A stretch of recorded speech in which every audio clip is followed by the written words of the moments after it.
सुप्रभात, नमस्कार, जय श्री राम। कृष्ण आप सभी दोस्त, उम्मीद करता हूँ बिल्कुल स्वस्थ व्यस्त मस्त होंगे। प्यारे दोस्त, आज हम लोग इस करंट अफेयर क्लास में करंट अफेयर प्लस इतिहास के कुछ इंपॉर्टेंट फैक्ट्स पर चर्चा करने वाले हैं। तो चलिए बिना देरी किए शुरू करते हैं सेशन और लेते हैं अपना पहला प्रश्न। क्या है दोस्त? When is Goa liberation day observed every year? Goa मुक्ति दिवस हर साल कब मनाया जाता है? ऑप्शन ए 18 दिसंबर, ऑप्शन बी 19 दिसंबर, ऑप्शन सी 20 दिसंबर, ऑप्शन डी 21 दिसंबर। देखिए दोस्त, इसका सही जवाब हो जाएगा आपका 19 दिसंबर। ठीक है, लेकिन पूरा फैक्ट जान लेते हैं। चलिए फिगर के माध्यम से। ऑपरेशन विजय 18-19 दिसंबर भारतीय सेना के सैन्य ऑपरेशन का द्वारा गोवा को पुर्तगाल शासन से मुक्त करवाया गया था। मुक्ति आंदोलन का नेतृत्व किसने किया था? डॉक्टर राम मनोहर लोहिया ने। 12वां संविधान संशोधन अधिनियम 1963 के द्वारा गोवा को भारत में शामिल करने हेतु भारतीय संसद द्वारा पारित गोवा, दमन दीव तथा दादर नगर हवेली केंद्र शासित प्रदेश घोषित किया गया। पूर्ण राज्य का दर्जा इसको 30 मई 1987 को गोवा को दमन व दीव से अलग करके पूर्ण राज्य का दर्जा दिया गया। पृष्ठभूमि क्या थी दोस्त? पुर्तगाली सबसे पहले भारत आए 1510 व सबसे अंत में 1961 में निकाले गए, और इसका जो ऑपरेशन का नाम था ऑपरेशन विजय था। क्या था दोस्त? ऑपरेशन विजय। ऑपरेशन विजय।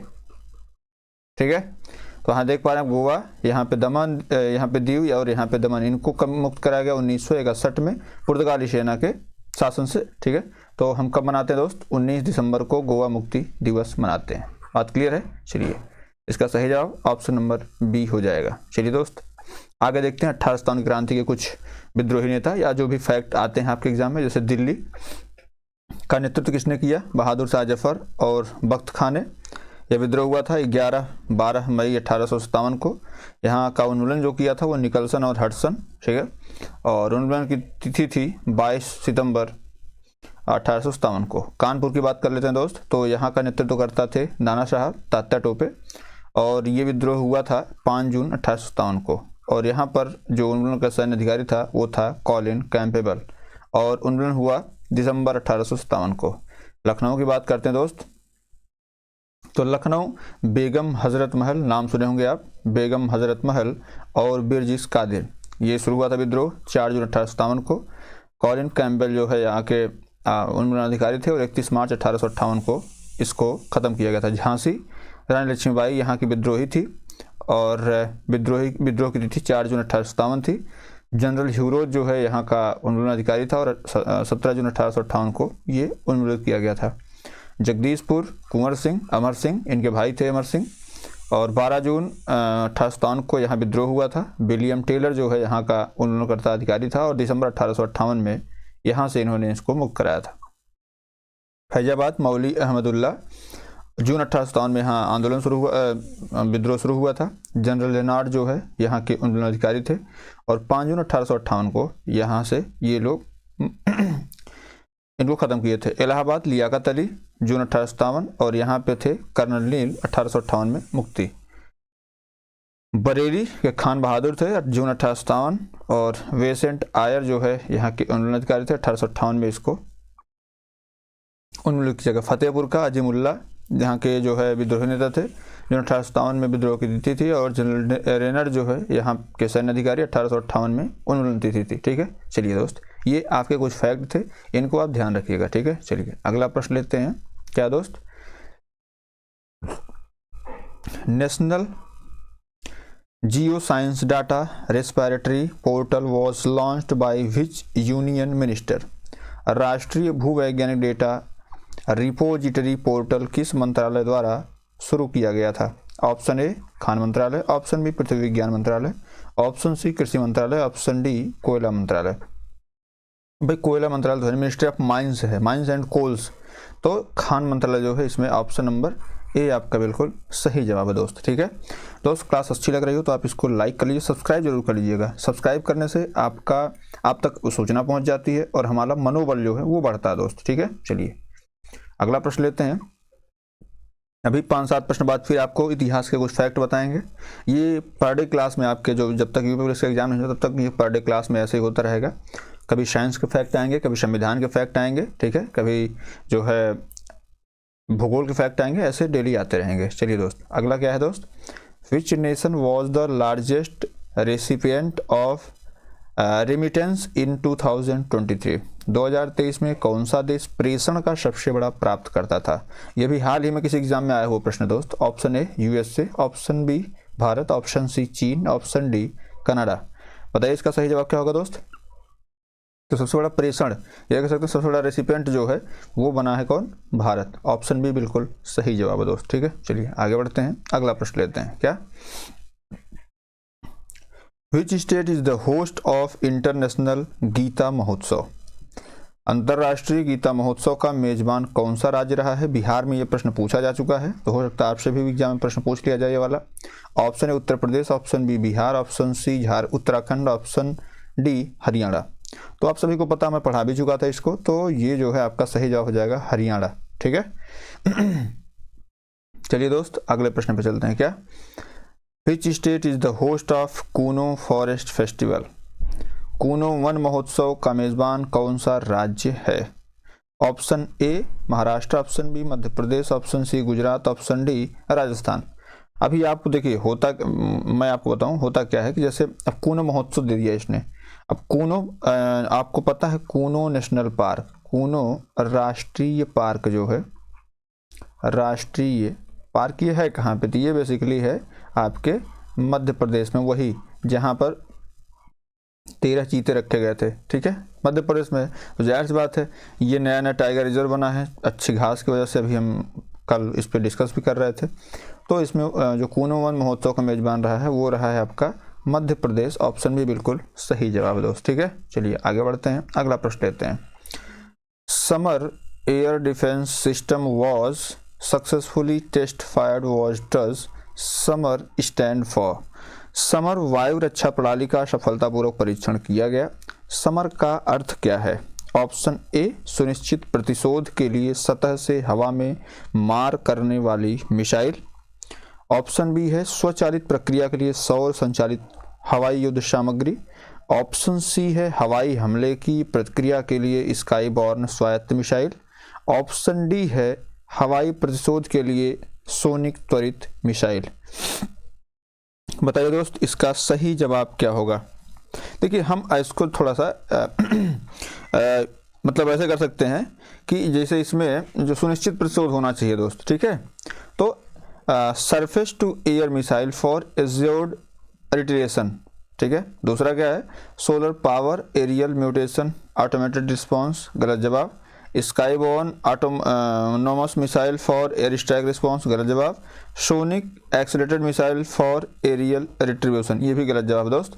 इसमें बेसिकली सही जवाब हो जाएगा surface to air missile for assured retaliation. ठीक है, सतह से सुनिश्चित प्रतिशोध के लिए वायु मिसाइल, ये इसका होगा। ठीक है, तो ऑप्शन ए बिल्कुल सही है। चलिए दोस्त आगे बढ़ते हैं। Which of the following has been appointed as the new Israeli ambassador to India? निम्नलिखित में से किसे भारत में इजराइल के नए राजदूत के रूप में नियुक्त किया गया है?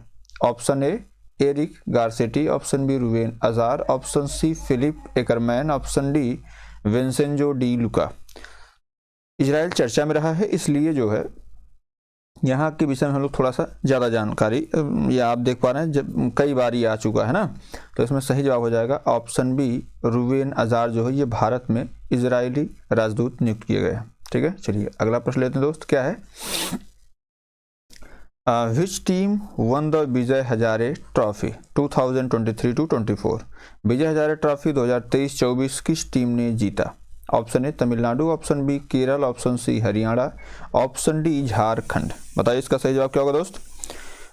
देखिए विजय हजारे ट्रॉफी की बात करते हैं दोस्त, तो इसको जीता है किसने? हरियाणा ने। हरियाणा कई चीज़ें से, जो अभी आपका पैरा गेम्स हुआ है ना, पैरा यूनिवर्सिटी वाला जो गेम हुआ अभी पैरा ओलंपिक वाला, तो उसमें भी हरियाणा जो है ये जीता है। यूपी दूसरे नंबर पर रहा है। ठीक है, चलिए अगला प्रश्न लेते हैं दोस्त। क्या है?